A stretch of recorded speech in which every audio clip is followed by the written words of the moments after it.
வணக்கம், இது ராஜபிரியன் ரிவ்யூ. முக்கியமான எவிக்ஷன் அப்டேட் ஒன்று வந்திருக்கு. டபுள் எவிக்ஷன் இருக்கும் அப்படின்னு சொல்லிட்டு சொன்னாங்க. எதிர்பாராததை எதிர்பாருங்கள் அப்படிங்கிற மாதிரி டபுள் எவிக்ஷன்லாம் கிடையாது, சிங்கிள் எவிக்ஷன் தான் இந்த வாரம். ஆனால் அடுத்த வாரம் கன்ஃபார்மாக டபுள் தான் பண்ணி ஆகணும். அதை பண்ணுவாங்க. அப்படி இந்த வாரம் அந்த மாதிரி ஒரு எதிர்பார்ப்பை கிளப்பிட்டு சிங்கிள் தான் அப்படின்னு சொல்லிட்டு சிங்கிள் விக்கெட்டை தான் தூக்கி இருக்கிறாங்க. அன்அபிஷியலை பொறுத்தவரை பார்த்தீங்கன்னா 6 பேரை டேஞ்சர் ஜோன் வச்சிருந்தாங்க. அதில் லீஸ்ட் 2 அப்படின்னு பார்த்தோம்னா பிரஜன் சாண்ட்ரா இருந்தாங்க. ஸோ சிங்கிள் அப்படின்னா பிரஜன், டபுள் அப்படின்னா பிரஜன் சாண்ட்ரா அப்படிங்கிற மாதிரி தான் இருந்தது. அதுலேயும் பிரஜனா சாண்ட்ராவா அப்படின்னா 2 ஓட்டு தான் டிஃப்ரென்ஸ் இருந்தது காலையில் நம்ம பார்க்கும்போது. ஸோ அப்படி பார்க்கும்போது இந்த 2 பேரில் ஒருத்தர் அப்படின்னு தான் சொல்லியிருந்தாங்க. நம்ம கம்யூனிட்டி டேப்ல பார்த்தீங்கன்னா 3 பேரை பிக்சரில் வச்சுருந்தாங்க. ஒன்று சுபிக்ஷா, 2வது எஃப்ஜே, 3வது இவங்க சாண்ட்ரா, 4வது கனி இருந்தாங்க. 4வது கனி ஆப்ஷனே பார்த்தீங்கன்னா 20% தான் ஓட்டு வந்துருந்து. ஸோ அவங்கள சும்மா வைக்கணுமேன்றதுக்காக தான் அந்த ஆப்ஷனில் வச்சுருந்தோம். ஸோ இது கரெக்டாக இருக்கா, இது கரெக்டாக இருக்கா பார்க்கலாம் அப்படின்லாம் சொல்லியிருந்தோம். அன்அபிஷியல்லையும் பார்த்தீங்கன்னா சாண்ட்ரா, பிரஜன் வாரம் ஃபுல்லாக மிடில் தான் இருந்தாங்க. அந்த இன்னைக்கு காலையில் மட்டும் பார்த்தீங்கன்னா திடீர்னு கீழே இறங்கினாங்க. இப்போ விக்கெட் எந்த பக்கம் போயிருக்கு அப்படின்னா, எஸ், அன்அபிஷியலில் சொல்லப்பட்டபடி பார்த்தீங்கன்னா லீஸ்டில் இருந்தாங்கல்ல பிரஜன் சாண்ட்ரா அப்படின்னு சொல்லிட்டு, பிரஜனை தான் தூக்கி இருக்கிறாங்க, பாயாசம் போட்டிருக்கிறாங்க அப்படிதான் இப்போதைக்கு தகவல்கள் வருது.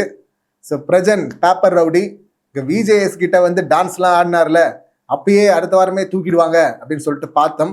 அந்த வாரமே பார்த்தீங்கன்னா ஒரு பெரிய பயத்தெல்லாம் காட்டினாங்க, காரில் ஏற்றி வீட்டுக்கு அனுப்புகிற மாதிரி பண்ணி. அப்போவே பார்த்தீங்கன்னா சாண்ட்ரா வந்து பயங்கரமாக கதறி கதறி அழுதுருப்பாங்க. நானும் வந்துடுற அச்சு அச்சு அச்சு அப்படின்லாம் அழுதுருப்பாங்க. அப்புறம் வீக்கெண்டில் வந்து பேக் ஃபயர் ஆனதுக்காக அதுக்கப்புறம் மறுநாளும் அழுதாங்க. ஒரு வழியாக அதுக்கப்புறமா இல்லை நான் கேம் ஆடுறேன் அப்படின்லாம் சொல்லிட்டு கொஞ்சம் டோன் பண்ணிக்கிட்டாரு. இந்த வாரம் பார்த்தீங்கன்னா மறுபடியும் அந்த பேப்பர் ரவுடி வந்து 2-3 இடத்துல எட்டி பார்த்தாரு அவரு. ஆனால் கேம் விளையாடுறதுல கொஞ்சம் ஆர்வம் காட்டினாரு.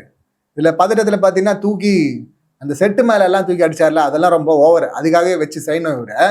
அதெல்லாம் வேற. கேமு அந்த கெட்டப்பு எல்லாமே ஒரு மாதிரி கரெக்டாக தான் இருந்தது. ஆனாலும் என்ன பண்ணுறது, மக்கள் தூக்கி வெளியே அடிச்சிருக்கிறாங்க. வெளியே போடா யோகியர் ராஸ்கல் அப்படி சொல்லிட்டு வெளியே துரத்திருக்கிறாங்க. அப்பன்னா என்ன அர்த்தம், மறுபடியும் சாண்ட்ரா அழ போறாங்கன்னு அர்த்தம். அப்பனா எப்படி அழுவாங்க, அச்சு அச்சு அச்சுன்னு சொல்லிட்டு பின்னாடி காரு பின்னாடிலாம் ஓட தேவையில்லை. இந்த முறை அந்த மாதிரி எல்லாம் பண்ண மாட்டாங்கன்னு நினைக்கிறேன் ட்ராமா. ஸோ ஸ்ட்ரைட்டா சொல்லிட்டு வரதான் சொல்ல போறாங்க. ஆனாலும் சொல்லிட்டு வரணும்னா இன்னும் ஹெவியா பண்ணுவாங்களே, விடமாட்டேன் அப்படின்னு சொல்லிட்டு கெட்டியா பிடிச்சிக்கிட்டு பண்ண போறாங்களே. நாளைக்கு அந்த காட்சியெல்லாம் வேற பார்க்கணுமே அப்படின்னு போது தான் என்ன பண்றது, எல்லாம் சக்கரை எல்லாம் எடுத்து உஷாரா வச்சுங்க, தண்ணி எடுத்து வச்சுங்க, டாக்டரை வர சொல்லிடுங்க. ஏன்னா அடுத்தடுத்த சம்பவங்கள் பார்த்தீங்கன்னா பயங்கரமா நடக்க போகுது அப்படின்னு தான் நினைக்கிறேன். அப்படி எதுவுமே பண்ணாம ரொம்ப கேஷுவலா இருந்தாங்கன்னா, இந்த வாரம் வந்து நான் சூப்பரா ஆடுறேன் பாரு அப்படின்னு சொல்லிட்டு சாண்ட்ரா கூடவே சேர மாட்டேன் அப்படின்லாம் சொல்லிட்டு அங்க ஒரு பிரச்சனை வருது. என்னங்க இது மாதிரி பண்ணிட்டு இருக்கு, அந்த பொண்ணு கேட்க மாட்டீங்க, உங்க டீம் தானே அப்படின்னு சொல்லிட்டு சாண்ட்ரா கேட்டா, அதெல்லாம் வந்து கண்டஸ்டன்ட், நீங்க ஒரு கண்டஸ்டன்ட், அவங்க ஒரு கண்டஸ்டன்ட், நீங்க பேசிங்க, நீங்க அடிச்சிங்க, அது உங்க பிரச்சனை, எனக்கும் அதுக்கும் சம்மந்தம் கிடையாது அப்படின்னு சொல்லிட்டாரு. ஸோ இதனாலே பார்த்தீங்கன்னா செம்ம கடுப்புல இருந்தாங்க வாரம் ஃபுல்லா. இதை வந்து திவ்யா கிட்ட அட்ரஸ் பண்ணலாம் அப்படின்னு சொல்லிட்டு போகும்போது, அதனால தான் திவ்யா கிட்டே உங்களுக்கு பிரச்சனை வந்தது. அவங்க வந்து ஆல்ரெடி சுபிக்ஷா மேல இவங்க கான்ல இருந்தாங்க, வினோத் மேல திவ்யா கான்ல இருந்தாங்க. அதை பத்தி வேற மாதிரி பேசிட்டு இருந்தாங்க, சுத்தி வளைச்சு. அப்ப பாத்தீங்கன்னா எங்க தெரியுமா செம்ம கடுப்பானாங்க சாண்ட்ரா மாதிரி. எனக்கு ஃப்ரெண்ட்ஸு அப்படின்னா எனக்கு 2 பேர் தான். ஒன்று வந்து பிரஜனே, இன்னொன்று இங்க திவ்யா. இங்க பேசலான்னு பார்த்தா வந்து அவரு அவாய்ட் பண்றாரு, இக்னோர் பண்றாரு. அதை அட்ரஸ் பண்ணலான்னு சொல்லிட்டு நான் உங்கள்கிட்ட அட்ரஸ் பண்ணலன்னு சொல்ல வரும்போது, உன்னை யாருக்கா இக்னோர்லாம் பண்றாங்க அப்படின்னு சொல்லிட்டு திவ்யா சம்மந்தம் இல்லாமல் பேச ஆரம்பிச்சது இவங்க கடுப்பாயிட்டாங்க. ஸோ அதுக்கப்புறம் தான் மாறி பேசிக்கிட்டு குற்றச்சாட்டை வச்சுட்டு பிரியிறோம் அப்படின்னு சொல்லிட்டு பிரிஞ்சுட்டாங்க. இந்த பேப்பர் ரவுடி பார்த்தீங்கன்னா போன வாரம் நான் சாண்ட்ராவை வந்து கட் பண்றேன் கேம்ல இருந்து சார் அப்படின்லாம் சொன்னாரு. விஜேஎஸ் வந்து கலாச்சி அமிச்சாரு, பிரஜனை நம்பாதீங்க அப்படின்லாம். இல்லை இந்த முறை நான் கரெக்டாக எப்படி ஆடுறேன் பாரு அப்படின்னு சொல்லிட்டு விலகியே இருந்து தான் ஆடினாரு மேக்சிமம். நம்ம பார்த்து திவ்யா கூட தான் வந்து பேசிட்டு இருந்தாரு. வீக்கெண்டில் தான் வந்து அது கேம் முடிகிற வரை அவர் வரலன்னு நினைக்கிறேன் சாண்ட்ரா பக்கமே. அதுக்கப்புறமா தான் வந்திருக்கிறாரு. அதுக்கப்புறம் ஒரு மாதிரி கரெக்ட் பண்ணுறதுக்காக தான் அந்த யார் டைட்டில் வின்னரு ரன்னரு அப்படின்னும் போது சாண்ட்ராவை சொன்னது. அவர் எப்பவுமே கூட சாண்ட்ரா தான் அப்படின்லாம் சொல்லியிருந்தார்ல.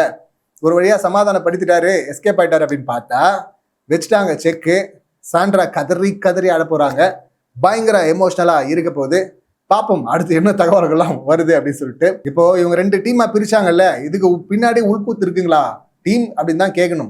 ரம்யா ஆல்ரெடி சொல்லிட்டு இருந்த மாதிரி, கலாச்சிட்டு இருந்த மாதிரி, டீம் கரெக்டாக பிக் பாஸ் பிரிச்சு பார்த்து தான் போட்டிருக்காரு, இந்த பக்கம் வச்சு செய்யணும்னு தான் போட்டிருக்காரு அப்படின்லாம் சொல்லியிருந்தாங்கல்ல.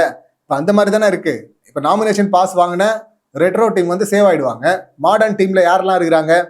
எஃப்ஜே, வியனா, கம்ருதீன், பாரு, கானா வினோத், சாண்ட்ரா, சபரி, ரம்யா. ஸோ இவங்க 8 பேர். இந்த 8 பேர்லேருந்து தான் அப்போ 2 விக்கெட்டை தூக்க போகிறாங்க. அடுத்த வாரம் சாண்ட்ராவா, ரம்யாவா, இல்லை வியனா, எஃப்ஜேவா அப்படின்னு சொல்லிட்டு பார்க்கணும். அப்போ வந்து சுபிக்ஷா கிரேட் எஸ்கேப்பு, கனி கிரேட் எஸ்கேப்பு, இந்த பக்கம் வந்திருந்தா நாமினேஷன்ல போட்டிருப்பாங்க அமித் கிரேட் எஸ்கேப் இல்லை. அப்படி பார்க்கும்போது இந்த மாதிரி நிறைய பேர் பார்த்தீங்கன்னா எஸ்கேப் ஆயிருக்கிறாங்க, நிறைய பேர் சிக்கல்ல வந்து மாட்டிருக்கிறாங்க.